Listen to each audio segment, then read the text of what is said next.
Russian Jew.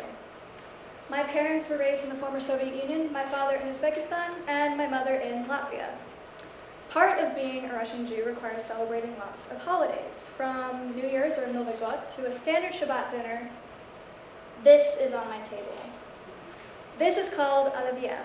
It is a staple Russian dish made with boiled potatoes, eggs, carrots, all coated together with a thick slathering of mayonnaise. To be honest with you, it's disgusting.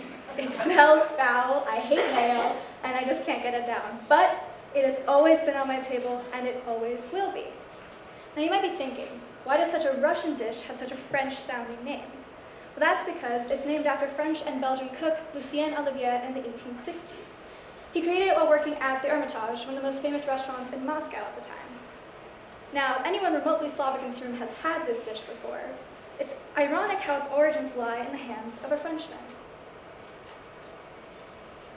You are, without a doubt, a conglomerate of history, religion, economics, and even superstition. There's nothing about your culture that cannot be explained through the actions of your ancestors. I'm here today to urge you to realize how powerful this is and how it shapes you as a person more than you realize. First, I'd like to take a poll. Who here absolutely has to take their shoes off when they get in the house? Who here, it doesn't matter or they don't? Now, what I've noticed from the people I know and the research that I've done is that it's more typical of Eastern European, Asian, Middle Eastern, and African cultures to take their shoes off when they get in the house. It is less typical of Western European and American cultures to do so. Now, why is this the case? This question fascinated me, probably more than a normal human being, but alas, I have an answer. First, these are tapochki. Now, in English, you may know them as slippers. Now, if you're Slavic, you know that this particular type of tapochki are worn by your babushka, or your grandmother, and she goes from one pair of outside shoes straight into these. You will never see her feet. Now, in Slavic culture, the tapochki have not only the historical significance that I'm about to explain, but they also have a superstition attached to them. I was taught from a very young age that if I did not wear my tapochki in the house, then my feet would get cold, and that would directly translate to me getting sick. I'm going to show you this is probably not true. But alas, the babushkis swear by it and fear the day that their toes touch the ground. Not surprisingly, the origins of separating indoor and outdoor footwear come from the conquests of the Ottoman Empire. The brief geographical history of the Ottoman Empire. They traveled into northeastern Europe through Turkey, the Balkans, Greece, Hungary, and parts of Ukraine, into Western Asia through Turkey, into the Middle East through Syria and Iraq, and into northern Africa through modern-day Egypt and Libya. Now, the Ottomans originated this trend of separating indoor and outdoor footwear because it was seen as disrespectful to bring dirt into a home, or especially a mosque. In Islam, one takes off their shoes to pray as to not risk soiling their prayer mat. Now, in Russia, this had its influence but expanded its meaning into class differences. Tapochki with the Ottoman influence were called mules, and they were considered to be a sign of wealth. Now, in the 18th, 19th century, when communism took over, this obviously was outcasted, but the tapochki persisted. They're a massive part of our culture today. I was shocked to find a link between my Eastern European heritage and Islam. If you don't know, I'm an Arabic student, and so to find a link between my heritage and the beautiful language that I'd been studying for the past 4 years was an eye-opening experience for me.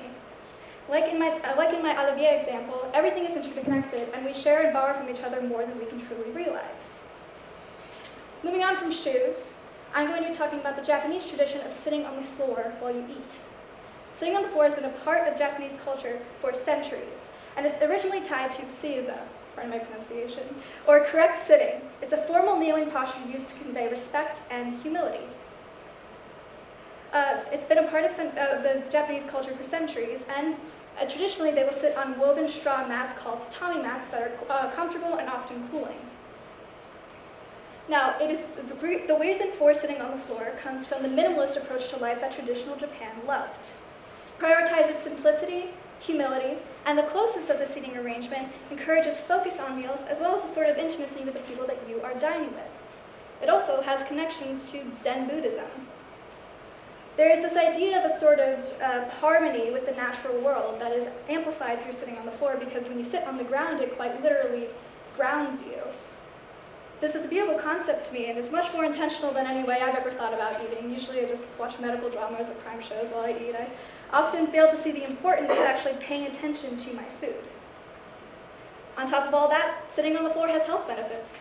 It can help with digestion, improve circulation, and if done properly, can activate your core muscles. Pretty cool. Now, you've probably seen this in movies, and if you are Japanese, you've probably or may have participated in this practice, but have you ever wondered why? This is what I'm talking about. My worldview, like many of you in this room, is not actually that worldly. I'm confined to what I've experienced, what I see, and the people around me. There are over 8 billion people in this world, not a single one of them exactly like. Now, what I've noticed living in America is that we've become extremely westernized. There's this sort of stigma that the way we do things is the right way. But if you really think about it, this makes no sense. I mean, America is a giant melting pot. We're amongst the most culturally and ethnically diverse nations in the world. So how is it we've become so narrow-minded? According to the Migration Policy Institute, immigrants with US-born children, like me, number approximately 90.8 million people in 2023. In case you haven't guessed, these are my immigrant parents and their US-born children. To give you a perspective, that's 27% of the total US population. Now, whether you sit on the floor while you eat or take your shoes off when you get into the house is not right or wrong. It's just your way of doing it, and it should be celebrated. You should understand the historical and cultural influences on your life to know your place in the world. You should celebrate that. But to celebrate, you must understand. It's generally best to be knowledgeable about things before you form opinions or make decisions about them. But it makes those opinions all the more authentic.